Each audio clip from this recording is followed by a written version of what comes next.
Dans les archives secrètes du Vatican, Mbappé a trouvé le dossier Phénix. L'identité révélée va faire s'effondrer l'Europe entière. Vous allez découvrir comment cette infiltration périlleuse au cœur de la chrétienté dévoile le plus grand secret de notre époque. Tout avait commencé par une révélation troublante de Sarah Goldstein. Lors du dépouillement des documents saisis chez Valérie Pécresse, elle avait découvert une correspondance chiffrée qui mentionnait explicitement les archives pontificales niveau 7. Ce niveau d'archives était mythique, même pour les services de renseignement internationaux. Officiellement, il n'existait pas. Kylian, avait-elle expliqué dans le bunker sécurisé sous Paris, selon mes contacts au Mossad, le niveau 7 des archives vaticanes contiendrait les dossiers les plus sensibles de l'histoire moderne. Documents sur les dictateurs protégés par l'Église, financement secret de génocide, identité réelle des dirigeants occultes du monde occidental. L'infiltration du Vatican nécessitait une préparation exceptionnelle. Mbappé avait passé 3 semaines à étudier les plans architecturaux de la cité pontificale, mémorisant chaque couloir, chaque système de sécurité, chaque protocole d'accès. L'aide vint d'une source inattendue. Monseigneur Pietro Salvatori, cardinal italien désabusé par la corruption qu'il observait quotidiennement dans l'entourage papal. Mon fils lui avait confié le prélat de 73 ans lors d'une rencontre secrète dans une petite église romaine. Ce que vous cherchez se trouve effectivement dans les archives interdites. Mais sachez que si vous découvrez l'identité de Phénix, votre vie ne vaudra plus rien. Cet homme contrôle des réseaux que vous ne soupçonnez même pas. Salvatori révéla que Phénix avait des liens directs avec le Vatican depuis 40 ans. Il finance secrètement des opérations que l'Église officielle ne peut assumer publiquement. Élimination de théologiens de la libération en Amérique latine, manipulation d'élections africaines, chantage sur des dirigeants européens. Le pape lui-même ignore une partie de ces activités. L'accès au niveau 7 nécessitait 3 clés simultanées, détenues par le secrétaire d'État, le préfet des archives et le doyen du collège Cardin Alice. Mais Salvatori détenait un secret. Un passage souterrain datant de la Renaissance, utilisé autrefois par les papes en fuite, qui menait directement aux archives les plus secrètes. L'opération fut lancée un dimanche soir, pendant la messe pontificale qui mobilisait toute la sécurité dans la basilique Saint-Pierre. Mbappé, déguisé en prêtre grâce aux documents fournis par Salvatori, pénétra dans les sous-sols vaticans par une entrée dissimulée dans les jardins pontificaux. Le passage souterrain était un dédale de couloirs humides et d'escaliers vertigineux qui s'enfonçaient à plus de 50 mètres sous terre. Les murs portaient encore les armoiries des papes médiévaux, témoins silencieux des secrets accumulés au fil des siècles. Après 23 minutes de progression dans l'obscurité totale, Mbappé atteignit enfin la porte blindée du niveau 7. Le système de sécurité était d'une sophistication redoutable. Reconnaissance vocale, scanner rétinien, analyse ADN. Mais Salvatori avait prévu cette difficulté. Il avait fourni à Mbappé un échantillon biologique du préfet des archives, récupéré discrètement sur un verre de vin, ainsi qu'un enregistrement de sa voix et une lentille de contact reproduisant parfaitement son iris. Les archives du niveau 7 s'étendaient sur plusieurs kilomètres de galeries souterraines. Des milliers de dossiers classés dans des coffres climatisés, chacun marqué d'un code alphanumérique indéchiffrable. Mbappé cherchait spécifiquement la section PHO, correspondant aux 3 premières lettres du nom Phénix. Il lui fallut 2 heures pour localiser le bon secteur. Le dossier Phénix occupait à lui seul une armoire métallique entière. 15 volumes reliés en cuir rouge, marqués du sceau pontifical et de la mention « Ultra secret pontifical ». Chaque volume couvrait une décennie d'activité, de 1982 à 2022. La première révélation fut un choc. Phénix n'était pas un nom de code récent, mais une identité opérationnelle utilisée depuis 40 ans par la même personne. Les photographies contenues dans le premier volume montraient un homme jeune au visage parfaitement identifiable. François Fillon, alors accent aigu narque prometteur au cabinet de Raymond Barre. Les documents détaillaient comment le jeune Fillon avait été recruté en 1982 par une organisation secrète vaticane appelée Opus Puritas, héritière moderne de l'Inquisition. Sa mission, infiltrer les plus hautes sphères de l'État français pour orienter les décisions politiques selon les intérêts de l'Église et de ses alliés financiers. Mais Fillon n'était que le visage public de Phénix. Les véritables commanditaires de l'opération apparaissaient dans les volumes suivants.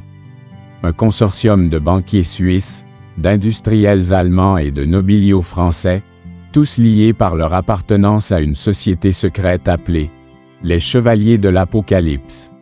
Cette organisation, créée en 1954 par d'anciens collaborateurs nazis recyclés par la CIA et le Vatican, avait pour objectif de créer une Europe chrétienne purifiée, débarrassée des influences décadentes, socialisme, multiculturalisme, laïcité.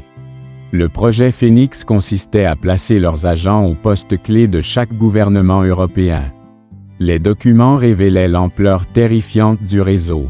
En France, François Fillon bien sûr, mais aussi Bruno Le Maire, recruté en 2007, Valérie Pécresse, intégrée en 2012, Éric Ciotti, affilié en 2015.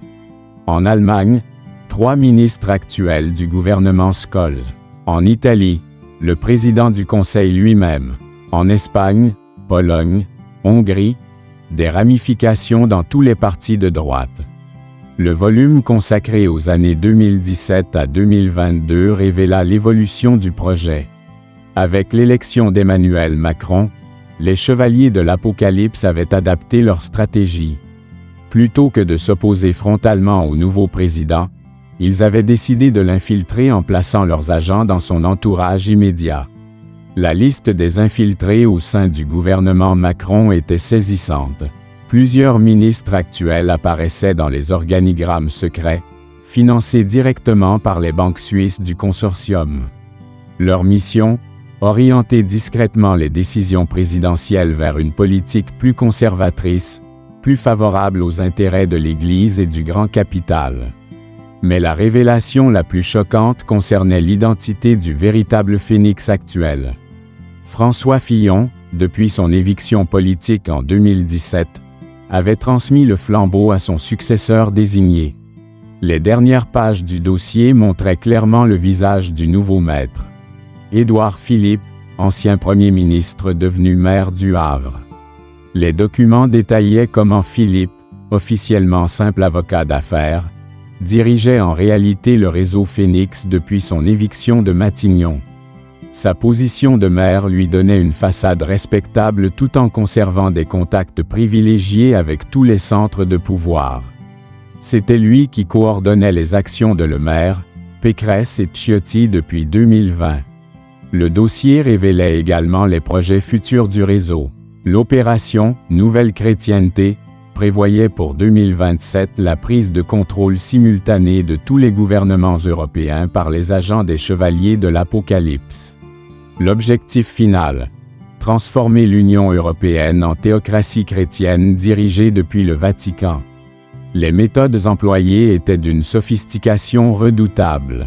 Manipulation des algorithmes de réseaux sociaux pour radicaliser l'opinion publique, financement secret de mouvements populistes, organisation d'attentats sous fausse bannière pour justifier des. L'opération fut minutieusement préparée. Sarah Goldstein infiltra l'équipe de sécurité municipale grâce à de faux papiers. Thomas Legrand, devenu expert en piratage de systèmes audiovisuels, prit le contrôle des écrans géants installés pour la cérémonie. Monseigneur Salvatori, arrivé discrètement de Rome, se tenait prêt à témoigner si nécessaire. Le jour J, tout le Havre était en effervescence. Philippe, élégant dans son costume de maire, accueillait les personnalités venues célébrer les nouveaux aménagements portuaires. Il ne soupçonnait pas que son passé secret était sur le point d'exploser publiquement. À 15h47, au moment précis où Philippe prenait la parole, Les écrans géants affichèrent simultanément la première page du dossier Phénix. Son visage apparut clairement, accompagné de la mention « Agent Phénix, niveau ultra-secret pontifical ». Un murmure stupéfait parcourut l'assistance. Philippe tenta de continuer son discours, mais Mbappé émergea de la foule et monta sur l'estrade.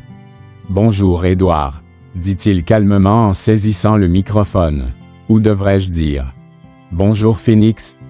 L'effet fut immédiat et dévastateur. Philippe, pris au piège, tenta de fuir l'estrade, mais les sorties étaient bloquées par les forces de l'ordre alertées par Mbappé. Face à l'évidence des documents Vatican projetés sur écran géant, il n'avait plus d'échappatoire possible. La révélation de l'identité de Phénix marqua le début de l'effondrement du réseau le plus puissant d'Europe. Dans les jours qui suivirent, des arrestations simultanées eurent lieu dans 12 pays européens. Le Vatican lui-même fut contraint d'ouvrir une enquête interne sur les activités de l'Opus Puritas. Mais Mbappé savait que cette victoire n'était que partielle.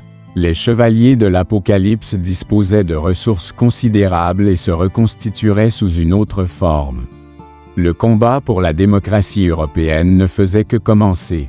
Mesures autoritaires. Chaque crise européenne des 10 dernières années avait été orchestrée ou exploitée par le réseau Phénix. L'argent du consortium provenait de sources diverses. Trafic d'armes en Afrique, blanchiment de capitaux mafieux, détournement de fonds européens, commerce clandestin d'œuvres d'art pillées. Les banques suisses servaient de plaque tournante pour des flux financiers estimés à plus de 200 milliards d'euros sur 40 ans. Mbappé photographia méthodiquement l'ensemble des documents avant de quitter les archives. Sa sortie du Vatican fut encore plus périlleuse que son entrée. Les systèmes d'alarme s'étaient déclenchés mystérieusement, obligeant à une évacuation d'urgence par les toits de la chapelle Sixtine.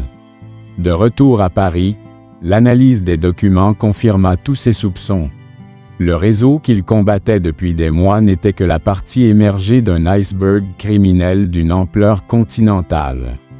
Chaque personnalité qu'il avait fait tomber était remplaçable, car la véritable structure de pouvoir demeurait intacte. La révélation de l'identité d'Édouard Philippe comme véritable Phénix nécessitait une stratégie particulière. L'ancien Premier ministre jouissait encore d'une popularité importante et disposait de protections juridiques considérables. L'attaquer frontalement sans preuves irréfutables serait suicidaire. Mbappé décida de le piéger en utilisant sa propre méthode, la confrontation publique imprévisible. Il choisit l'inauguration du nouveau port du Havre, où Philippe devait prononcer un discours devant 2000 invités et les caméras de toutes les télévisions françaises.